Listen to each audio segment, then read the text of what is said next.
والرأي السديد لاستكمال مسيرة بناء الدولة وفق القيم الدستورية. حضرة صاحب السمو أمير البلاد حفظكم الله ورعاكم، لقد تابع شعب الكويت بكل اعتزاز ما قمتم به يا صاحب السمو من معاونة فقيد الكويت في إدارة دفة الحكم بكل ما فيه مصلحة البلاد والعباد، خاصة منذ صدور الأمر الأميري بتاريخ 15 من نوفمبر من عام 2021 بشأن الاستعانة بسموكم الكريم لممارسة بعض الاختصاصات الأمير الدستورية. وإننا نعاهدكم اليوم مع الولاء بقلوبنا وعقولنا والإخلاص بأعمالنا لنكون على قدر ثقتكم بنا في التعاون مع السلطة التنفيذية لرسم ملامح العهد الجديد. وباسمي وباسم أعضاء مجلس الأمة أرفع إلى مقامكم السامي التهنئة الخالصة بقيادة حاضر ومستقبل وطننا العزيز الغالي، واثقون بحكمة وقدرة سموكم على حمل راية تحفيز الهمم على درب التنمية والتطوير والإصلاح لبلوغ قمم السمو بالأهداف الوطنية، سائلين المولى أن يسدد على طريق الخير خطاكم ويوفق سموكم لما يحب ويرضى. حضرة صاحب السمو أمير البلاد حفظكم الله ورعاكم، ونحن نقف على عتبة مرحلة جديدة سنواصل المسيرة موقنين بقدم مشرق تحت قيادتكم الرشيدة، وإننا على العهد ملتزمون وبالوعد عازمون على العمل من أجل مستقبل بلادنا وأجيالنا بمتطلبات تشريعية تستجيب لأهداف التنمية الشاملة والمستدامة التي نتطلع إليها جميعاً باستلهام الأولويات من رؤية سموكم الثاقبة بواقع بلادنا والمستشرفة لآفاقها الواسعة في محيطها الإقليمي والدولي، سائلين المولى سبحانه وتعالى التوفيق والسداد. وآخر دعوانا أن الحمد لله رب العالمين، والسلام عليكم ورحمة الله وبركاته.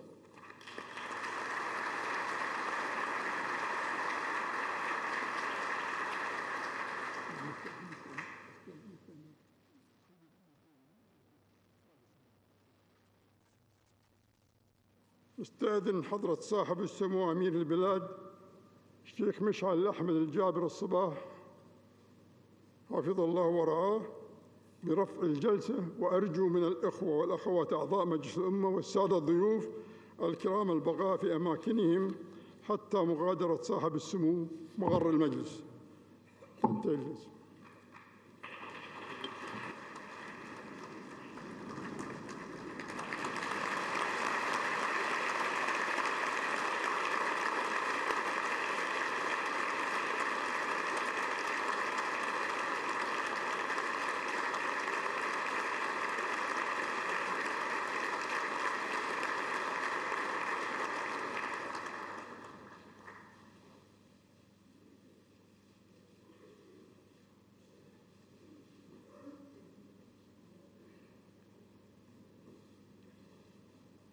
إذن سيداتي وسادتي. Now, His Highness the Emir of the State of Kuwait, Sheikh Mishal Al Ahmed Al Jabir Al Sabah, may Allah bless and protect him, leaves Abdullah Salim Hall in the National Assembly after performing the constitutional oath.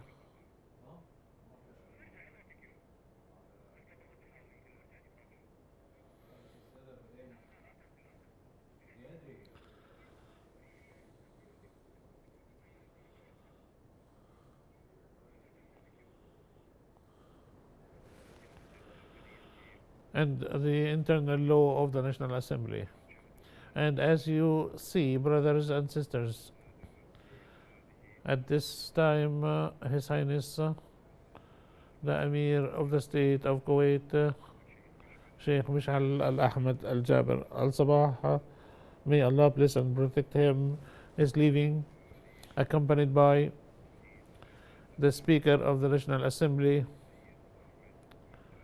Mr. Ahmed Abdulaziz Sarun. Then, brothers and sisters, the best successor to the best predecessors in managing the ruling and the affairs of the state of Kuwait toward a brighter future for the whole country in this very important era of its history, to continue the course of building and prosperity, to crown a history full of goodness and giving and serving Kuwait and its people. His Highness the Emir of the State of Kuwait, Sheikh Mishal Al-Ahmad Al-Jabir Al-Sabah, continues the leadership of reform, development, and good course of the ruling in Kuwait, as did his predecessors, and continues his great participation in forming its history and building its glory and putting its flag forward, in addition to fostering its position on the Arab League and internationally. As you see in this scene, directly transmitted to you from the National Assembly Hall,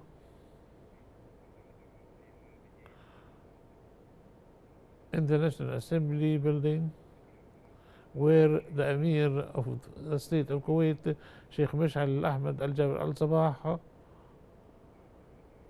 leaves after performing the constitutional oath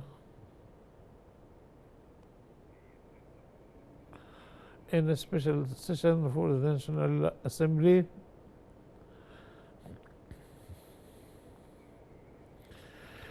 where the Speaker of the National Assembly called for holding this session based on the request of the government and in application of Article 60 of the Constitution and based on Article 72 of the internal laws of the National Assembly.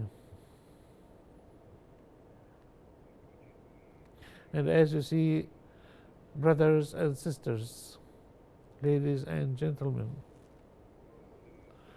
His Highness, may God bless him, continues the course of development, building, and prosperity of this country with firm steps and optimism toward the future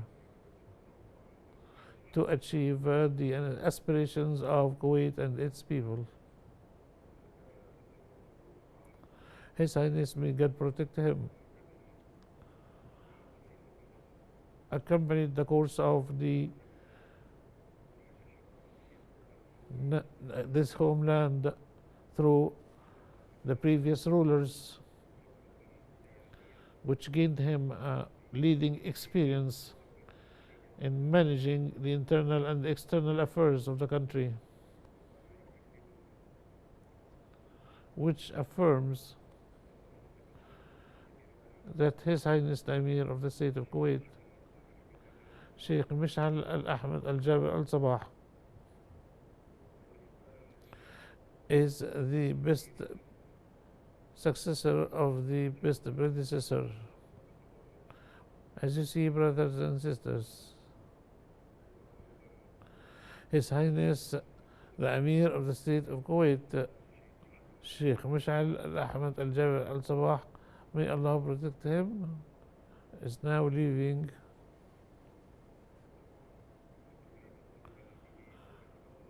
the National Assembly with the same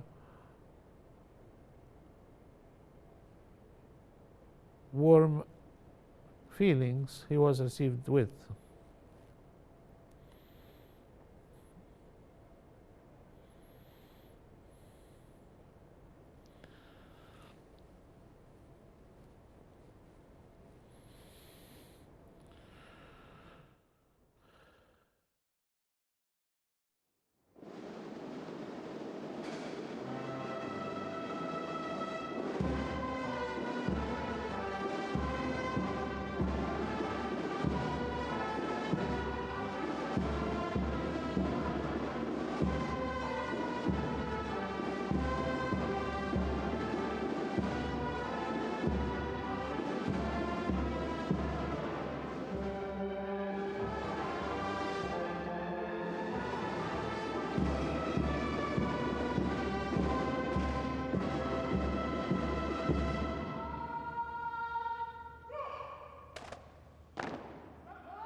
إذن سيداتي Then, ladies and gentlemen, His Highness the Amir of the State of Kuwait, Sheikh Mishal Al Ahmad Al Jabir Al Sabah, may Allah bless and protect him, leaves the building of the National Assembly with the same honor and welcome feelings he was received with. Ladies and gentlemen, at this moment, His Highness the Emir of the State of Kuwait, Sheikh Mishal Al Ahmad Al Jabir Al Sabah, may Allah bless and protect him, leaves the building of the National Assembly. In farewell of him is the National Speaker of the National Assembly, Mr. Ahmed Abdul Aziz Al Sadoun.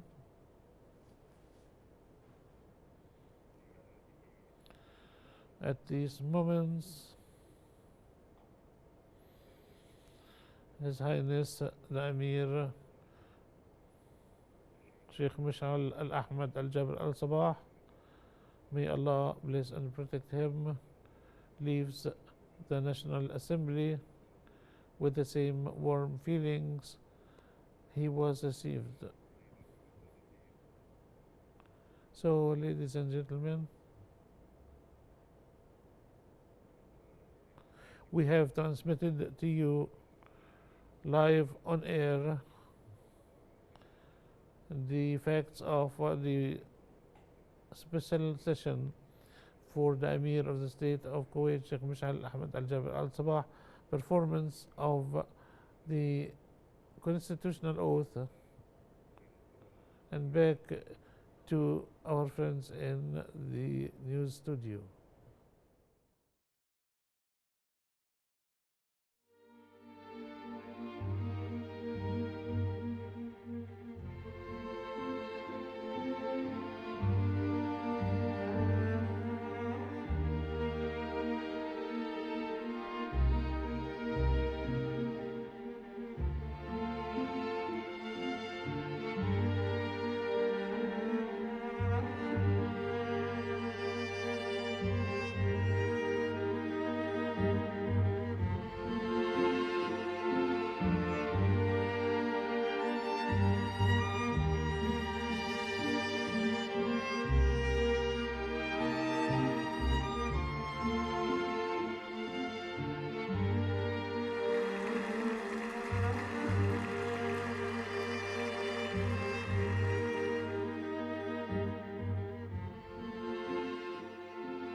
And we're back, our viewers, with this live coverage of today's special episode covering the historic moment of which His Highness Sheikh Mishal Al Ahmed Al Jabir Al Sabah, may Allah protect and bless him, swears in as the country's 17th Emir before the National Assembly special session. And again, we are here with our guest, the political analyst, Mr. Jassim Qabazat. Mr. Jassim, before we continue and expand our discussion that we were having earlier, I would like to hear your comment on these historical moments. They are very important in the history of Kuwait. At a time where the people and the nation and the regional countries and the world is focusing on Kuwait. Correct. To see what is going to happen. Mm-hmm.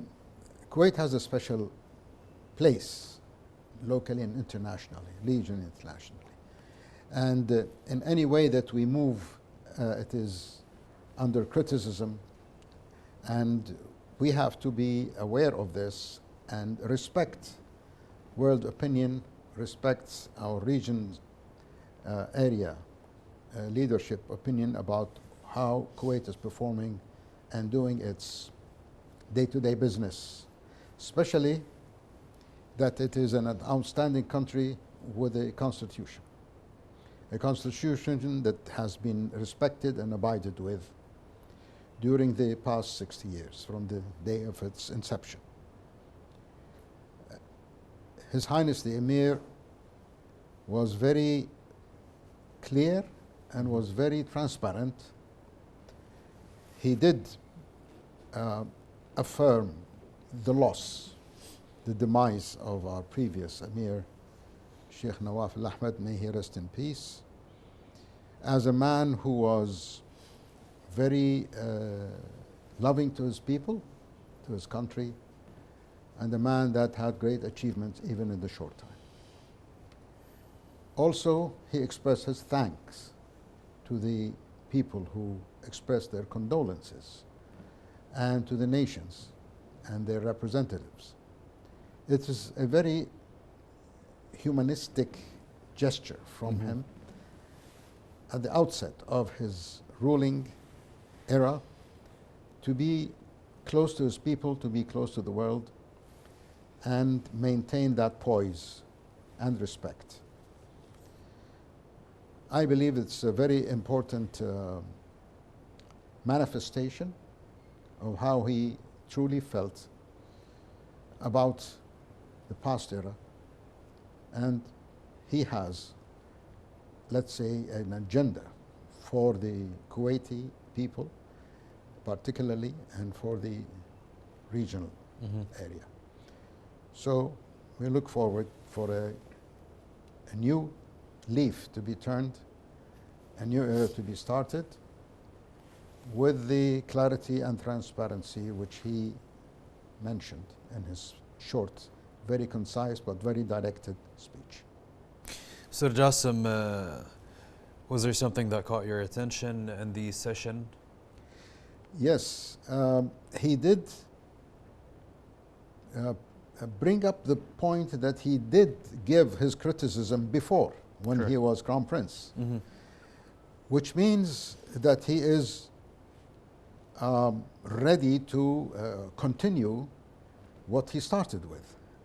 And this is a very important point to take into account, that he is monitoring and watching. And he actually did say this, that I have been watching what is going on in Kuwait. And he is not going to let go of any illegal act, let's say, misuse of power, undermining any kind of legal procedures which are to be adopted in the appointment of key personnel in the government positions, to the point that he affirmed that he did stop that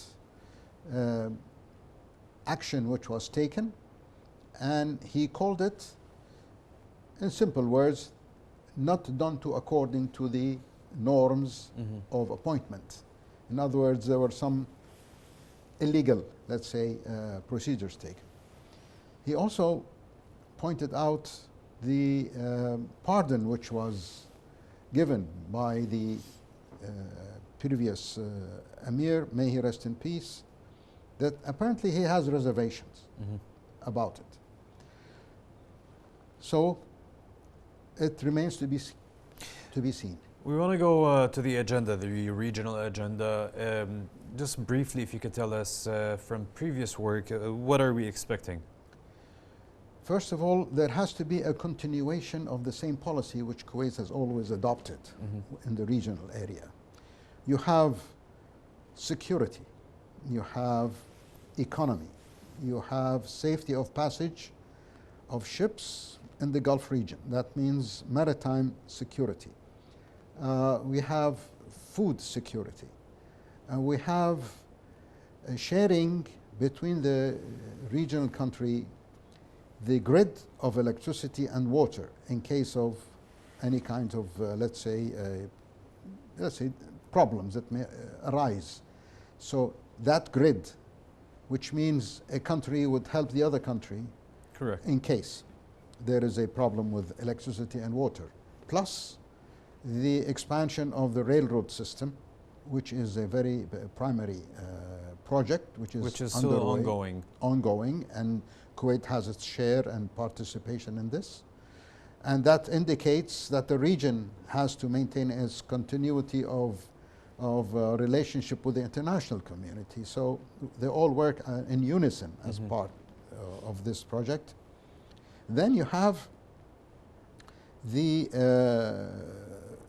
finding other ways of income for Kuwait other than depending on oil revenue. One of them is activating the private sector and becoming partners with the government in their projects. Food security, whether it's from the sea or from the land, you're talking about reviving the desert and making productive. By producing food here in food our and trees and vegetation, whatever you can. And there are ample examples of new technology available which has been implemented in the Kingdom of Saudi Arabia, in the United Arab Emirates, in Iraq, and our country is Jordan. So Kuwait shouldn't fall behind. We have rich lands that could provide these food security. Yes, and we have resources, and we have resources in terms of financial and human resources.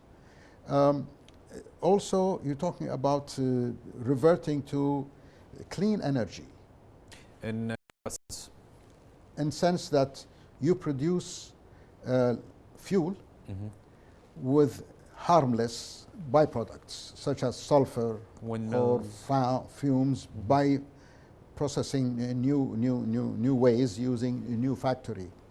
So that's what's meant by clean energy. Correct. Plus that you have the solar energy, which Kuwait has ample of it. Correct. Already it has been implemented in some production of power. We can see a few houses who are using solar energy as well. Yes, the technology of solar energy has advanced so much that it's within reach of the individual person, whether it has to be with lights or with generating electricity for heating water, and sometimes even do we have for homes here in Kuwait that are actually using this technology right now? Some, not to that degree. It is because the consumption of electricity is very high, and to divert from cheap electricity, which Kuwait has, to a more expensive one, which would be solar. It needs time to do that transition. But at least using solar energy for light, for illumination at night, and for generating of power is underway by the government in many aspects, and the private sector is also using it at home for lighting purposes. I believe that these are the main issues which the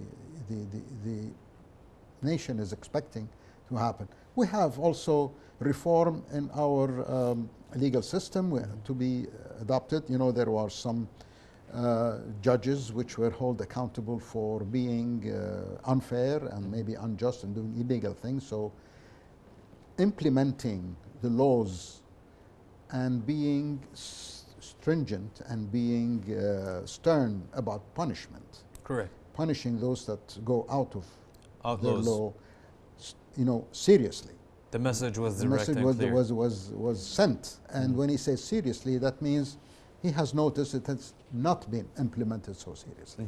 And you're talking about a very wide range of implementing of law on the social life, on the political life, on the on many environmental levels. lives, everything you're talking about. So I think what he's driving is an agenda for reform and the way of life in Kuwait, not to something new, but just to abide with the rules and regulations which are in place, and to be constitutional about it, not to go out of the constitutional legality of it. Sir Jassim, earlier we spoke about the difference between generations and how the newer generation is learning from the previous generation, and how the ease of the internet and other easier accessible sources for the newer generation had made them wiser, as you mentioned, and they're still learning from the previous generation, and this gap is teaching them a lot. It's teaching, I think, both generations. Can we please, in your vision, where do you see we're going next with the new generation? First of all, the pace of development of technology is very fast. The pace of development is very fast. And I don't think it's possible to keep up with it with the same pace, with the same speed. However, with the availability of, let's say, wealth in Kuwait in the hand of everybody. That itself is a blessing. And people, and especially the young generation, should not overlook this wealth, this gift from Allah, and not to make best use of it. We are now getting, at least from His Excellency, from His Highness, the support that he's giving to the youngsters. Correct. To be innovative, to come up with innovation, to improve on any lifestyle they can, whether be it academic or scientific. Which a lot of focus is being spilled into that field, especially the academic. Yes.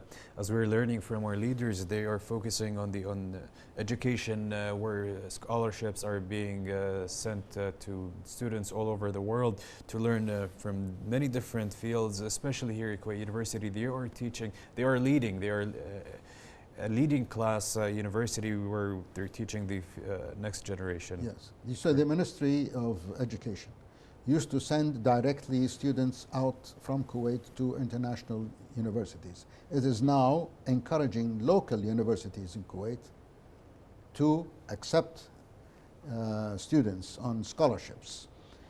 This itself gives support to the local education by the private sector, these universities, and also gives them an enhancement to improve and, let's say, compete with international standards of education. So this is part of the development which the young generation must take advantage of, and not lean back and accept and say, let's say, the government's going to take care of me. They have to take care of themselves. And this is part of the challenge of the private sector, which His Highness the Emir is going to help develop the country. Sir Jassim, what is your reading of the contents of His Highness the Emir's speech before the nation's session? My readings is that he has an agenda. He has a very serious agenda, and he hasn't forgotten, and he reminds both the National Assembly members and his cabinet members of what he told them about his criticism, and he's going to come back. Correct. I don't think he's going to let go, and we think this is a very exciting, let's say, going to be an exciting era to see some action. We believe there's going to be some action. Correct. The reason for this answer, you already answered it, but as you know, we have new viewers and we need to clarify the message over and over again. Yes. Well, Mr. Jassim, thank you so much for your time, and I really appreciate it. My pleasure. But before we get off, I'd like to ask you a last question. What are the expected steps after the oath? Implementation. Business as usual, but implementation, and the clarity and the transparency of His Highness directives are points to be taken seriously, both by the National Assembly members and by the Cabinet and the people themselves.